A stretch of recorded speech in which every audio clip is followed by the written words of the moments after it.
Hello guys, আজকের এই ভিডিওতে আমরা গোটা ক্রিপ্টোকারেন্সি মার্কেটে একটা আপডেট নিয়ে নেবো। ছোট্ট করে 3-4 মিনিট একটা ভিডিওর মধ্যে দেখে নেবো যে মার্কেটের মধ্যে কি হচ্ছে না হচ্ছে, আর এখানে নেক্সট এখানে বিটকয়েনের মধ্যে কি হতে পারে না হতে পারে। বিটকয়েনের মধ্যে মোটামুটি ভালো একটা ডাম্প হচ্ছে, তো কতদূর পর্যন্ত এখানে ডাম্প হতে পারে, কোথায় গিয়ে আবার পাম্প হওয়ার এখানে সম্ভাবনা আছে, এইসব জিনিস দেখবো। আর এখানে আপনার এরকমও হতে পারে যে ইন ফিউচার আরেকটা দেশ আছে, ঠিক আছে, আমেরিকার মতো ইউএস এর মতোই এখানে তাদের স্টক মার্কেটের মধ্যে এরকমও হতে পারে যে বিটকয়েন যে এখানে ট্রেডিং হচ্ছে, যেমন ইউএস এর মধ্যে ইটিএফ এর মধ্যে অ্যাপ্রুভ হয়ে গেছে বিটকয়েন, সেরকম অন্য আরও একটা দেশ আছে তার সেই দেশের মধ্যে এখানে এরকমটা হতে পারে। তো সেটা কোন দেশ সেইটা নিয়েও আলোচনা করবো আজকের ভিডিওতে। ওভারঅল দেখে নেবো মার্কেটের মধ্যে কী চলছে আর না চলছে, ঠিক আছে। তো এবার যদি সরাসরি এখানে বিটকয়েনের মধ্যে চলে যাবো, বিটকয়েনের মধ্যে যদি দেখি এখানে আপনার বিটকয়েনের মধ্যে ভালো ধরনের একটা ডাম্প এখানে হচ্ছে। যদি আমরা দেখি বিটকয়েন ট্রাই করেছিল, আমাদের একটা রেজিস্ট্যান্স ছিল $1,03,000। তো এটা আমি আপনাদের গতকালকেই আপডেট দিয়ে বলেছিলাম টেলিগ্রাম গ্রুপের মধ্যে যে $1,03,000 মধ্যে একটা রেজিস্ট্যান্সকে ফেস করবে। তো অবশ্যই এরকম ইম্পর্টেন্ট আপডেটের জন্য আমাদের টেলিগ্রাম গ্রুপে গিয়ে জয়েন করে নেবেন। ডেসক্রিপশন বক্সের মধ্যে প্রথম কমেন্টের মধ্যে সব লিঙ্ক পেয়ে যাবেন। এবার এখানে দেখুন $1,03,000 এই রেঞ্জে যাওয়ার আগেই বিটকয়েন এখান থেকে একটা রিজেকশন নিয়ে একটা ডাম্প এখন বর্তমানে বিটকয়েনের মধ্যে হচ্ছে। এখন এখানে বিটকয়েনের প্রাইস চলছে $1,700 এরকম সামথিং কিছু প্রাইস এখন বর্তমানে এখানে চলছে, ঠিক আছে। এবার দেখুন, আপনাদের আমি গতকালকে বারবার এখানে টেলিগ্রাম গ্রুপের উপরে অডিও আপডেট দিয়ে বলছিলাম যে এখানে আপনার এরকম ফোমোর মধ্যে পড়বেন না, এরকম পাম্প হলেই মানে এরকম না যে এটা অরিজিনাল পাম্প। এখানে আমাদের কিছু জিনিস লক্ষ্য রাখতে লাগবে। এটা যে অরিজিনাল পাম্প হয়েছে কিনা আমাদের এটা দেখতে লাগবে যে 99,800 এর উপরে এখানে আপনার ডেইলি ক্যান্ডেল ক্লোজ হচ্ছে কিনা, কিংবা 4 ঘন্টার কয়েকটা ক্যান্ডেল ক্লোজ হচ্ছে কিনা। এখানে আপনার 4 ঘন্টার মধ্যে মোটামুটি ট্রাই করেছিল 3টা ক্যান্ডেল এখানে ট্রাই করেছে ক্লোজ করার, কিন্তু তারপরে এখানে ধরে রাখতে পারেনি, এখান থেকে নিচের দিকে এখন ডাম্প হচ্ছে, ঠিক আছে। তো এখানে আজকের ডেইলি ক্যান্ডেলটা বা ডেইলি ক্যান্ডেলে আমরা যাবো বিটকয়েনের মধ্যে। আজকে ডেইলি ক্যান্ডেলের মধ্যে যদি 99,800 উপরে যদি বিটকয়েন ক্লোজ করতে পারে, তাহলে এটা আমাদের জন্য একটা পজিটিভ ইন্ডিকেশন হবে। কিংবা এরকমও যদি হয়, আবার যদি মার্কেট এখানে আপনার রিটেস্ট করতে আসে 99,800, যদি এটাকে রিটেস্ট করে, মানে আমি ড্র করে এখানে দেখাচ্ছি, যদি এটাকে আপনার এরকম করে ট্রেডিং করতে করতে যদি এখানে রিটেস্ট করে যদি মার্কেট একটুখানি নিচে আসলে, তা কোনো হবে না, একটুখানি নিচের মধ্যে এখানে ট্রেড করে রিটেস্ট করে যদি মার্কেট উপরে চলে যায়, তাহলে এটা একটা হেলদি পাম্প হবে, ঠিক আছে। এরকম হলে কি হবে, আমাদের মানে ধরে নিতে লাগবে যে এখানে সাপোর্টটাকে কনফার্ম করে দিয়েছে, তাহলে মার্কেট এখন আপনার উপরের দিকেই যাবে, ঠিক আছে। এবার যদি 99,800 এটাকেও ধরে রাখতে না পারে, তাহলে আমাদের নেক্সট এখানে লক্ষ্য রাখতে লাগবে মেইন একটা যে আমাদের আছে আপনার যেটা হচ্ছে $97,000। এবার $97,000 আসার আগে বিটকয়েনকে আরেকটা রেজিস্ট্যান্স ফেস করতে লাগবে $97,700, মানে জাস্ট $200 উপরেই এখানে 50 ডেলি মুভিং অ্যাভারেজ আছে। তো আমি এখানে $97,000 এখানে ধরে নিচ্ছি। এরকমও যদি এখানে হয় 99কে যদি ব্রেক করে নিচে চলে আসে, তাহলে আমাদের এটা লক্ষ্য রাখতে লাগবে যে এই যে লেভেলটা আছে $97, এখানে আপনার সাপোর্ট নিয়ে মার্কেট পাম্প করে উপর দিকে যাচ্ছে কিনা। যদি যায় তাহলে আমরা ধরে নেবো যে এটা একটা হেলদি পাম্প এখানে হচ্ছে, ঠিক আছে। তো আপাতত বিটকয়েনের মধ্যে জাস্ট এখানে এটাই দেখার যে সাপোর্টকে এখানে কনফার্ম করছে কিনা, সাপোর্টের মধ্যে এখানে রিটেস্ট করছে কিনা।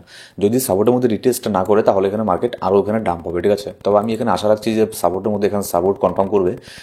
কারণ গতকালকে কিন্তু অনেকে এখানে বাইং হয়েছে, আপনার ইউএস এর ইটিএফ এর মধ্যে এখানে বাইং হয়েছে মোটামুটি $1 বিলিয়ন সমান প্রায়, ঠিক আছে। $1 বিলিয়ন মানে একটুখানি কম, $978 মিলিয়ন বিটকয়েনকে এখানে বাই করা হয়েছে ইটিএফ এর মধ্যে, ইউএস এর মধ্যে।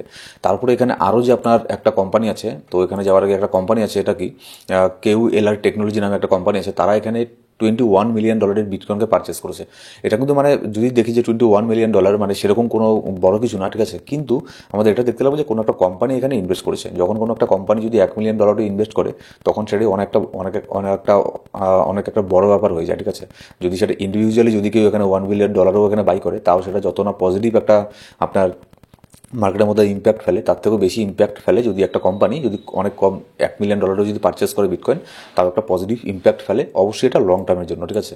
এবার এখানে দেখুন, যে আমি যেটা বলছিলাম যে আপনাদের যে কোন দেশ, সেখানে নেক্সট এখানে হতে পারে যে ইউএস এর মতো ইটিএফ এর মধ্যে এখানে অ্যাপ্রুভ করে দিল, স্টকের মধ্যে ট্রেড হচ্ছে বিটকয়েন কোন দেশের মধ্যে, সেটা হচ্ছে কানাডা। এবার কানাডার যে এখানে আপনার বর্তমানে যে প্রেসিডেন্ট আছে, সে কিন্তু এখানে রিজাইন করেছে, ঠিক আছে, জাস্টিন ট্রুডো। সবাই আপনারা হয়তো জানেন হয়তো এটা। এবার নেক্সট যে এখানে আপনার কানাডার প্রেসিডেন্ট এখানে হবে, মানে পলি মার্কেটের মধ্যে, যেখানে আপনার পলি মার্কেটের মধ্যে এখানে সবাই বলছে যে কত পার্সেন্ট, আমি একটু আগে দেখলাম প্রায় 89% চান্স আছে আপনার, নামটা আমি ভুলে গেলাম, তাদের যে অপোজিশন লিডার আছে তার এখানে আপনার প্রেসিডেন্ট হওয়ার চান্স আছে 89%। এবার যে এখানে প্রেসিডেন্ট হবে, যাকে দেখতে পাচ্ছেন ছবিতে, সে কিন্তু এখানে আপনার মানে ক্রিপ্টোকারেন্সিকে নিয়ে অনেক পজিটিভ, ক্রিপ্টোকারেন্সিকে নিয়ে অনেক পজিটিভ কথা বলেছে, এমনকি আপনার বিটকয়েনকে নিয়ে পজিটিভ। এমনকি আরেকটা স্টেটমেন্ট সে আজকে দিয়েছে, মানে আজকে একদম রিসেন্টলি নিউজ, একদম ব্রেকিং নিউজ, একটু আগে সেটা আমি টেলিগ্রাম গ্রুপেও এখানে দিয়েছিলাম হয়তো আপডেটটা। তো যেটা হচ্ছে আপনার এ বলেছে যে ইন ফিউচারে আপনার কানাডার যে আর্থিক ব্যবস্থা, সেটা কিন্তু একটুখানি মানে উইক হয়ে গেছে, অনেকটাই উইক হয়ে গেছে। তো যার ফলে তাদের দেশের ফাইন্যান্স মিনিস্টারও কিন্তু একের পর এক এখানে রিজাইন করছে, ঠিক আছে। তো সে এটা বলেছে যে হতে পারে যে কানাডার যে আর্থিক ব্যবস্থা আছে সেটাকে আপনার রিকভার করার জন্য বিটকয়েনের ইউজ তারা এখানে করতে পারে। তো এরকমটা যদি হয়ে যায় তাহলে কিন্তু এটা অনেক একটা বড় এখানে ব্যাপার হয়ে যাবে। আমি জানি যে কানাডা অত একটা মানে সেরকম কোনো কিছু ব্যাপার না, কিন্তু তারপরেও কোনো দেশ যদি বিটকয়েনকে অ্যাডপ্ট করে তাহলে এটা কিন্তু অনেক বড় একটা নিউজ এখানে হয়ে যায়। এবার যদি বিটকয়েনের এখানে আপনার যে ডমিনেন্স আছে, ডমিনেন্স এখন দেখতে পাচ্ছি বিটকয়েন ডমিনেন্স কিন্তু এখানে আপনার ডাম্প হচ্ছে। যদিও বিটকয়েন এখানে ডাম্প হচ্ছে তারপরে কিন্তু বিটকয়েনের ডমিনেন্স এখানে দেখতে পাচ্ছি হালকা হালকা করে ডাম্প হচ্ছে, যার ফলে কিন্তু অল্ট কয়েনের মধ্যে সেরকম মানে বর্তমানে জাস্ট রিসেন্টলি এখন খুব একটা ডাম্প এখানে হচ্ছে না। আর একটু আগে এখানে ডাম্প হচ্ছিল কিন্তু এখন একটুখানি মানে কম হচ্ছে, যেটা আমি এখন দেখলাম। আর বিটকয়েন ডমিনেন্সের মধ্যে উপরের দিকে একটা রেজিস্ট্যান্সকে ফেস করবে দেখবেন 57.90%। এখানে যদি যায় এখান থেকে হাইলি চান্স থাকবে এখান থেকে রিজেক্ট হয়ে নিচের দিকে নামার। এবার যেটা হচ্ছে মাইকেল সেলার মাইক্রো স্ট্র্যাটেজি গতকালকেও এখানে আপনার 1070টা বিটকয়েনকে এখানে বাই করেছে। এমনকি আবার এখানে অফার করেছে যে তাদের স্টককে বিক্রি করে দিয়ে $2 বিলিয়ন স্টককে বিক্রি করে দিয়ে আবারও এখানে বিটকয়েনকে বিক্রি করবে, এরকম একটা অফার দিয়েছে আবারও, ঠিক আছে। তো মাইকেল সেলার এখানে গতকালকে বাই করার পরে এরকম নিউজ সে যখন টুইট করলো তারপরে মার্কেট আবার এখানে ডাম্প হয়েছে, একটুখানি ডাম্প হয়েছিল পরে রিকভার করেছে।